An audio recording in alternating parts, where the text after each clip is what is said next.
Thomas Cissé, qu'est-ce que vous nous proposez aujourd'hui en termes de biscuits? Oui, d'abord le coup de gueule, ça n'a pas changé à cause, hein, au contraire. Pas du tout, ça empire, ça empire. Voilà. Oui, mais parce que les étalagistes sont revenus.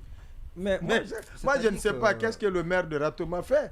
Non, c'est quand même extraordinaire. Non, on me dit que le maire bon, il est dynamique, il est ci, il est ça, mais... J'ai pas envie de parler du maire de Ratoma parce qu'il y a mon ami Lamarana qui Diallo, mais lui-même il fait quoi entre-temps? Oui, mais quand on aime le chef, on attire son attention. Il faut lui dire la vérité. Mais sauf qu'en Guinée, c'est quand même difficile. C'est démagogique quand on aime le chef et voir des bavures sans pour autant lui dire la vérité. Sincèrement, c'est de la merde. Sincèrement, c'est de la merde. Alors, si on veut être autoritaire, si on veut imposer l'autorité, ça commence d'abord par la circulation. La discipline. La circulation. On n'arrive pas à réguler. Qu'on discipline les usagers de la circulation. Ça, c'est au moins plus basique. Pratique, oui. Et ça a porté des bon, mais c'est vraiment regrettable. Hein. Quand vous arrivez à cause, vous n'avez pas envie de rester. Non, le maire est interpellé. Non, le maire, je ne sais pas. Hein, je veux en tout cas interpeller mon ami Lamarana Yemberen Diallo. Le maire l'a fait. Alors, non, mais surtout Koza. Non, Koza n'a pas d'égal. Oui, entre Koza rond-point et la plaque Selcom, c'est extraordinaire. Vous pouvez faire le tour, vous partez jusqu'à Dixie, vous prenez le tour. Mais il y a plusieurs marchés là-bas, c'est ce qui fait. Je pensais au début que c'était à cause des travaux, du niveau de dégradation de la route. Mais c'est résolu. Le fer et l'azéroute ont réglé ça. Et promptement, il faut le reconnaître. Et bien. Et très bien d'ailleurs. Ça a été bien fait. Très bien réglé. Mais malheureusement, ça n'a fait qu'aggraver la situation. Je vous assure. Donc les gens c'est extraordinaire. On a servi sur un plateau d'or. Donc aux étalagistes, surtout les étalagistes, un espace bien arrangé. Et puis les motards taxis aussi, qui ont pris d'assaut, qui ont engorgé l'endroit. Et même quand ils sont garés dans la plaine... C'est la même chose à Sonfonia. Que c'est la même chose à Anta. Ouais, mais alors là, Mohamed Batos, on va l'interpeller. Le maire de Matoto. Oui, le grand frère qui est en train de parler de l'EDG. On va en parler tout à l'heure. Il peut à côté nous régler. Mais c'est vrai, on en rit, mais c'est un véritable problème. Non, c'est pas. Les motards taxis qui sont d'un côté, les étalagistes de l'autre, je vous assure, c'est difficile. Moi, je peux faire maintenant 20 à 30 minutes pour traverser Koza le matin. Quand je voyageais, j'ai quitté chez moi 2 heures avant. J'ai failli rater mon Vous avez été le dernier, sinon vous n'allez pas. J'ai été le dernier à être enregistré à cause de Koza. C'est extraordinaire. Lui-même. Il était quand dépassé. On arrivait, il ne me parlait, on ne se parlait plus.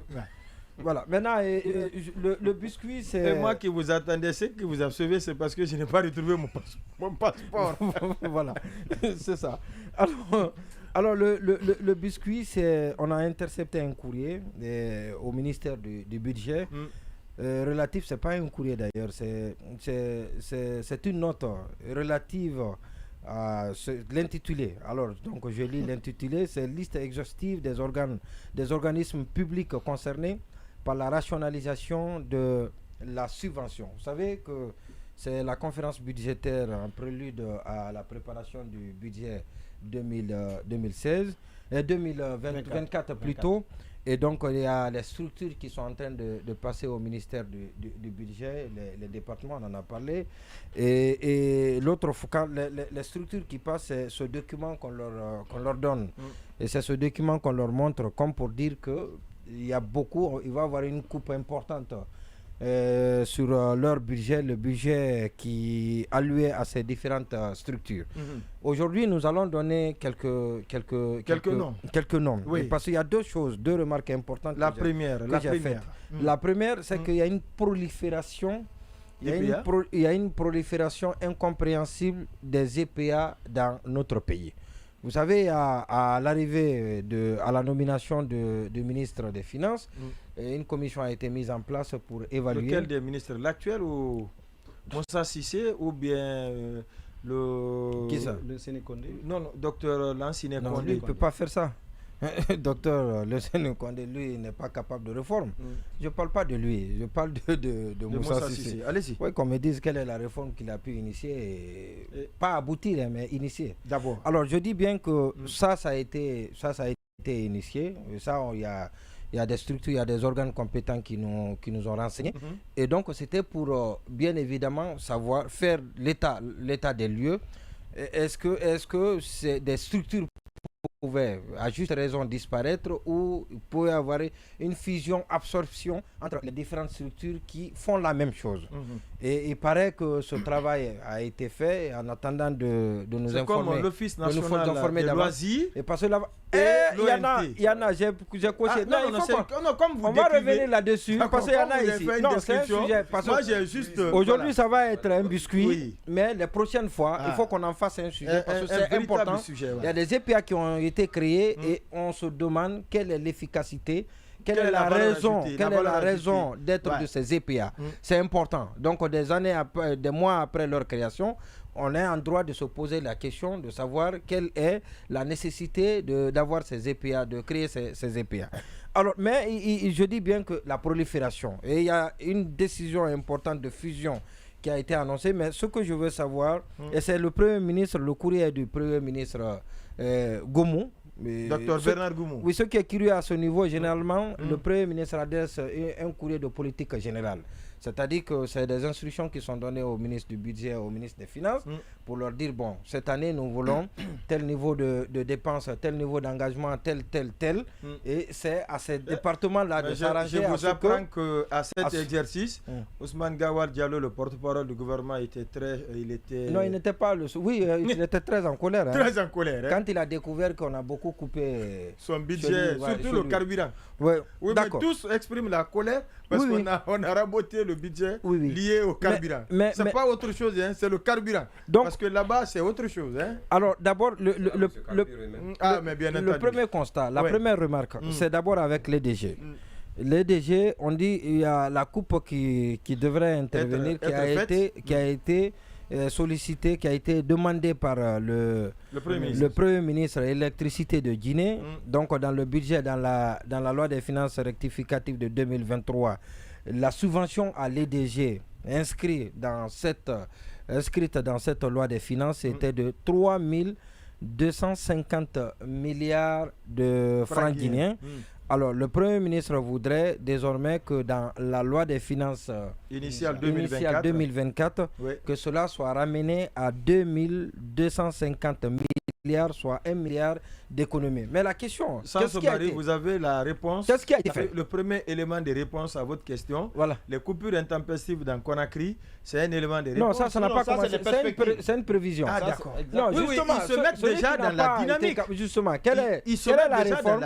Heureusement qu'on a un sujet concernant les DG. Il faut apprendre, il faut déjà se préparer à une plus grande perturbation. Alors, je veux savoir quelle est la réforme qui a été engagée par les DG à mesure de pouvoir justement absorber, comment on appelle, résorber le gap et permettre, mais le taux de compteur prépayé installé est est presque négligeable. Il est faible. Il est très négligeable. Très faible, voire négligeable. Maintenant, il y a cela, et peut-être qu'on aura l'occasion d'en parler. Le prépaiement, ce n'est pas dans tous les quartiers. Alors, on aura l'occasion d'en parler. J'en parlais tout à l'heure, la prolifération. On va commencer aujourd'hui. Il y a au ministère de l'énergie, au même ministère de l'énergie et de l'hydraulique, il y a l'agence de transformation des déchets solides en énergie. Donc, je veux savoir, et qui était doté d'un budget de 400 millions de francs guinéens, peut-être pour payer le personnel. L'entretien. Qu'est-ce que cette agence a été capable de faire? Quelle est la mission? Et quelle est la valeur ajoutée de la création de cette agence? C'est des bonnes questions qu'on va se poser prochainement. Alors, il y a agence nationale, voilà, justement.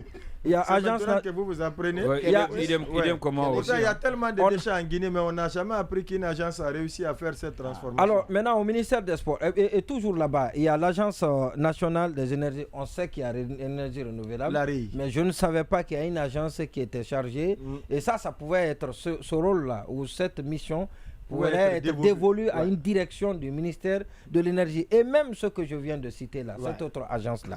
Maintenant, il y a l'Observatoire national de la jeunesse. Ça, c'est au ministère de la jeunesse. Il y en a tellement dans ce département-là. Il y a l'Observatoire national de la jeunesse. Tout ça, c'est la jeunesse, au cœur des différentes agences qui ont été créées. Il y a l'Agence nationale de volontariat jeune. Tout ça, c'est la jeunesse. Il y a l'Agence guinéenne d'exécution des travaux d'intérêt, AGTIP. Ça aussi, c'est la jeunesse avec les travaux de haute intensité de main-d'œuvre. Et ces trois c'est 3. Il y a l'ONEL.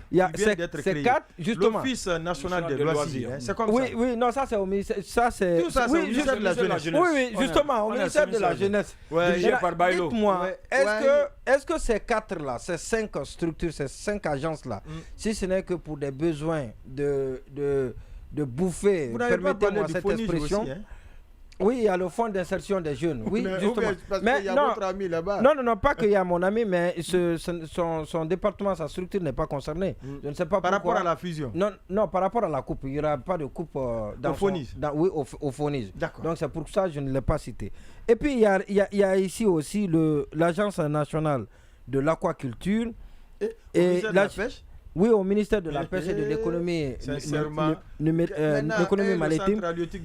Il y a le centre, d'abord au ministère, il y a le centre d'autonomisation au ministère de l'Enfance. Vous allez comprendre tout à l'heure. Centre d'autonomisation de la promotion des femmes, fonds d'appui à l'entrepreneuriat femmes, tout ça c'est les femmes. Et puis il y a l'Agence nationale pour...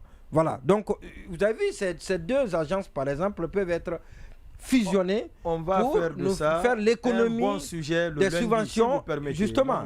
Et parce que quand vous allez couper, le problème, si vous ne fusionnez pas, les grouper si vous ne fusionnez pour pas, faciliter la compréhension. Voilà, c'est important. Si vous ne fusionnez pas, si on ne met pas fin à leur existence, vous allez diminuer le budget et la conséquence c'est que le personnel, ça va forcément impacter le fonctionnement et même le paiement des salaires. Je veux un travail minutieux sur ce dossier le lundi, si vous permettez. D'accord.